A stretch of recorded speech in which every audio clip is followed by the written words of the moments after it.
Indonesia saat ini kena yang dinamakan middle income trap country, yaitu istilah di mana kelas menengah tidak bisa naik ke kelas atas. Jadi negara Indonesia yang berada di kelas menengah ini tidak bisa naik. Sekali lagi harus digarisbawahi, tidak bisa naik di kelas atas atau tidak boleh. Negara yang terjebak di dalam middle income trap adalah negara yang GDP per kapitanya adalah antara $3.500 sampai $5.000 per kapitanya seperti Indonesia. Banyak negara yang terjebak di kelas menengah itu selama puluhan tahun. Misalnya Brazil itu lebih dari 30 tahun baru keluar dari istilah negara dengan middle class income-nya. Argentina juga sama, puluhan tahun juga baru bisa keluar. Ini yang terkadang membuat kita berpikir, seandainya saja ya kita ini adalah kepala negara Amerika atau kepala negara Cina, di mana keduanya saat ini memainkan perdagangan internasional lebih dari 30%, maaf, lebih dari 70%. Maka negara pasar harus dibuat GDP-nya tidak di bawah dan tidak di atas, di trap. Mengapa? Karena kalau negara-negara pasar tadi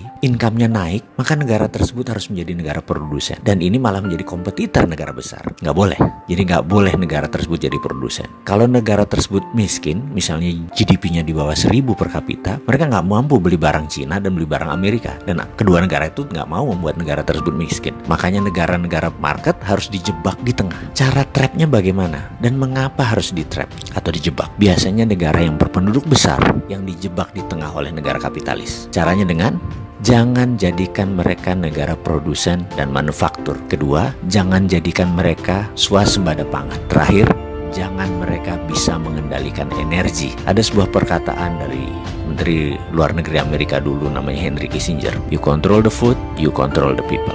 You control energy, you control the country. Kalau mau mengendalikan rakyat, kendalikan pangan mereka. Kalau mau mengendalikan sebuah negara, kendalikan energi mereka, minyak bumi mereka. Kita kasih contoh sederhana negara Venezuela yang baru-baru ini. Negara ini menghasilkan minyak lebih besar dari Indonesia. Suatu saat Venezuela melawan dalam tanda petik Amerika dengan menjual minyak mentahnya ke Cina. Amerika marah dan Amerika membuat Venezuela menjadi failed state atau negara gagal dengan financial warfare yang dilakukan oleh economic hitman-nya, pasukannya CIA-nya Amerika. Dan kita semua tahu negara tersebut dalam setahun terjadi hyperinflation. Mata uang Venezuela nilainya jatuh 1.000.000% sampai harus menerbitkan cryptocurrency sebagai ganti mata uang negara mereka. Sebagai catatan, Amerika sangat memperhatikan homeland security-nya. Jadi mulai dari ujung benua Amerika Utara sampai ujung selatan Chile, Argentina harus di bawah kendali Amerika. Jadi ya hal-hal negara seperti Venezuela ini disikat pasti. Oke, kita kembali ke topik. Bagaimana supaya kita keluar dari jebakan middle income country tadi? Kalau saya boleh memberikan saran, bagaimana kalau kita pakai apa yang Taiwan pakai, apa yang Cina pakai, apa yang Singapura pakai, apa yang Jepang pakai waktu di trap dulu, yaitu dengan TINA. Pasti paham kan, wahai pengelola negara, paham TINA.